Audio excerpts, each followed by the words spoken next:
Halo, welcome back to my channel. Aku Melania Agustiana. Di awal Agustus ini aku akan share ke kalian buku-buku yang aku baca selama bulan Juli kemarin. Penasaran bukunya apa aja? Tonton videonya sampai habis.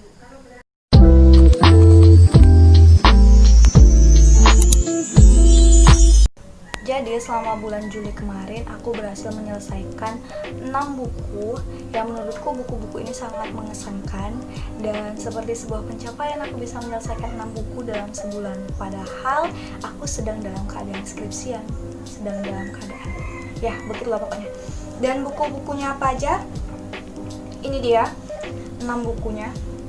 Di minggu pertama aku menyelesaikan Perawan Remaja dalam Cengkraman Militer karya Pramudia Anantatur. Aku nggak akan panjang-panjang bahas ini karena sebelumnya udah aku review, linknya akan aku taruh di deskripsi video ini. Jadi buku ini menceritakan tentang kehidupan perawan remaja di masa kolonialisme Jepang, di mana mereka diiming-imingi untuk disekolahkan ke Jepang dan Singapura. Namun itu hanyalah sebuah propaganda yang dilakukan oleh pihak militer Jepang untuk menjadikan mereka sebagai budak seks. Aku cukup suka sama jalan cerita di buku ini dan aku kasih 3 bintang di Goodreads.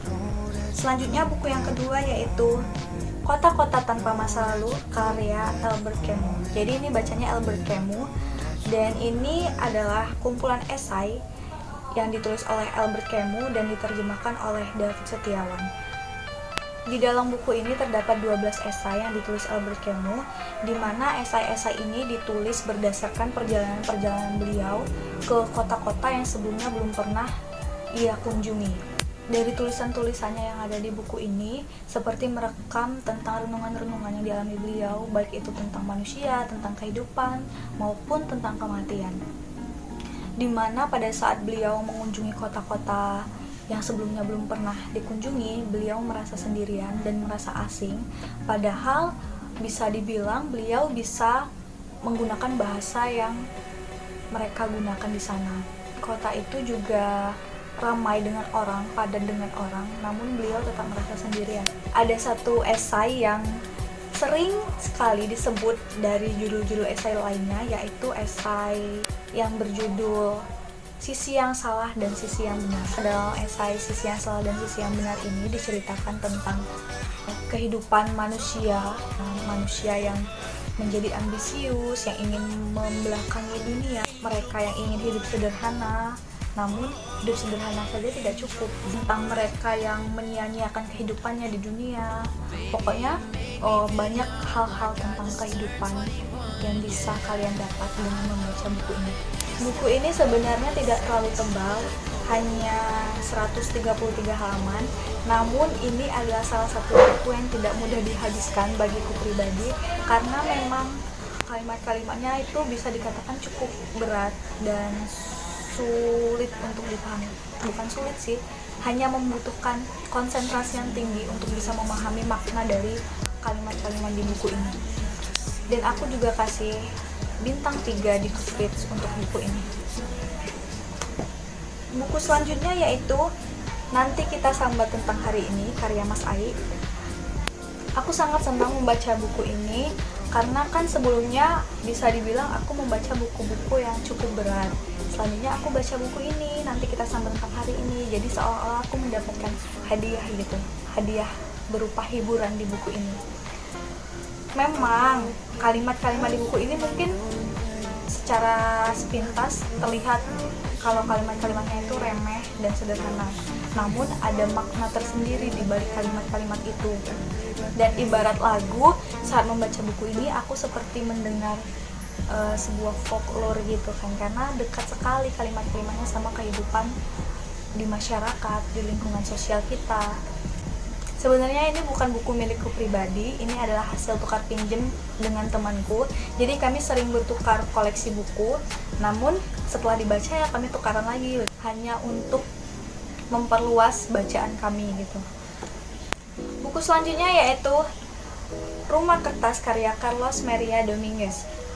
Ini juga salah satu buku yang udah aku review di channelku. Aku suka sekali sama buku ini. Jadi ini ceritanya tentang seorang pecinta buku, penggila buku, di mana ada misteri tersendiri di balik buku ini. Terus juga diceritakan ada seorang profesor Universitas Cambridge yang meninggal ketika beliau sedang membaca buku. Aku suka sekali sama buku ini sampai aku kasih bintang 5 di Goodreads. Untuk lengkapnya kalian bisa tonton di channelku tentang review buku ini. Linknya bisa kalian lihat di deskripsi videoku. Buku selanjutnya yang kelima yaitu Tiba Sebelum Berangkat karya Faisal Odang. Ini adalah buku bergenre fiksi sejarah atau historical fiction yang membuat aku jadi melek sejarah ketika membaca buku ini. Jadi buku ini menceritakan tentang kisah yang terbentang sekitar tahun 1950 sampai 2015, di mana pada saat itu banyak sekali terjadi pergolakan, banyak sekali terjadi hal-hal yang menyedihkan. Salah satunya yaitu tentang pengkhianatan, di mana pada saat itu terjadi pemberontakan yang dilakukan oleh Tentara Islam Indonesia dengan Tentara Nasional Indonesia, di mana mereka ingin menjadikan negara Indonesia sebagai negara Islam, di mana kisah ini terjadi di daerah Sulawesi Selatan, yakni di lingkungan suku Bugis, di mana orang-orang Bugis itu percaya bahwa terdapat 5 gender dalam kehidupan. Yang pertama yaitu perempuan, kemudian perempuan yang berperan sebagai laki-laki atau calalai, kemudian ada laki-laki, kemudian laki-laki yang berperan sebagai perempuan atau calabai, dan yang terakhir itu bisu, di mana bisu ini adalah dianggap sebagai orang yang disucikan atau sebagai penyambung lidah oleh para dewa. Kalau digambarkan di buku ini, penduduk asli atau di suku Bugis itu mereka menjadi korban akibat pertentangan antara DITI dan Tentara Nasional Indonesia, di mana kelompok mereka berdua berperang, namun mereka berperang di wilayah di Sulawesi Selatan tersebut, di mana mereka merusak tempat tinggal penduduk kampung, kemudian juga mengambil hasil bumi yang ada di kampung tersebut untuk menjadi makanan sehari-hari mereka. Di buku ini juga ada satu tokoh yang bernama Mapata, di mana bisa aku bilang hidupnya sangat menyedihkan. Sejak kecil si Mapata ini tidak punya siapa-siapa dan tidak punya apa-apa. Bahkan di akhir cerita pun dia tetap menjadi seseorang yang tidak punya apa-apa. Si Mapata ini disekap oleh sekelompok orang karena dianggap sebagai pemberontak.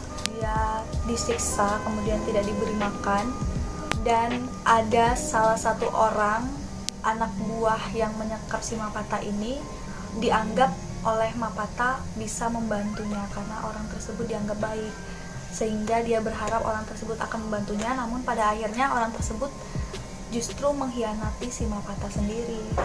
Pokoknya sampai akhir ceritanya sangat menyedihkan. Cerita si Mapata ini begitu menyedihkan sekali. Aku suka buku ini dan aku kasih bintang 4 untuk buku ini di Goodreads. Buku selanjutnya yang keenam yaitu Dengarlah Nyanyian Angin karya Haruki Murakami. Ini adalah novel pertama yang ditulis oleh Haruki Murakami, sekaligus karya pertamanya yang aku baca. Untuk pertama kalinya aku begitu terkesan oleh tulisan-tulisan dan gaya narasinya si Haruki Murakami sendiri, karena di buku ini menggambarkan jelas kalau ini cerita tentang kehidupan pemuda di Jepang yang bisa dianggap anti kematangan, di mana mereka benci dengan orang-orang yang kaya, mereka ingin hidup sederhana, padahal mereka pun anak orang kaya, bisa dibilang begitu. Banyak sekali nilai-nilai kehidupan dalam buku ini, dan diceritakan juga ada seseorang yang terobsesi dengan penulis bernama Derek Hartfield yang mati karena bunuh diri. Dan tokoh ini bernama Aku yang juga terobsesi dengan binatang karena beliau adalah mahasiswa jurusan biologi. Terus juga ada temannya yang bernama Nezumi yang bisa dibilang dialah orang yang anti sekali dengan anak orang kaya, yang benci sekali dengan anak orang kaya, yang menganggap bahwa anak orang kaya itu tidak bisa melakukan apa-apa. Mereka hanya bisa membanggakan diri mereka dan kehidupan mereka yang nyaman, dan itu adalah salah satu yang dianggap sebagai hal yang menyedihkan bagi si Nezumi dan tokoh yang bernama Aku ini. Jadi inilah 6 buku yang aku selesaikan selama bulan Juli, dan aku sangat senang sekali membaca ke-6 buku ini yang membuat aku bisa mengubah pandanganku tentang kehidupan. Mungkin hanya batas itu yang bisa aku bagi ke kalian. Jadi sampai jumpa di video selanjutnya.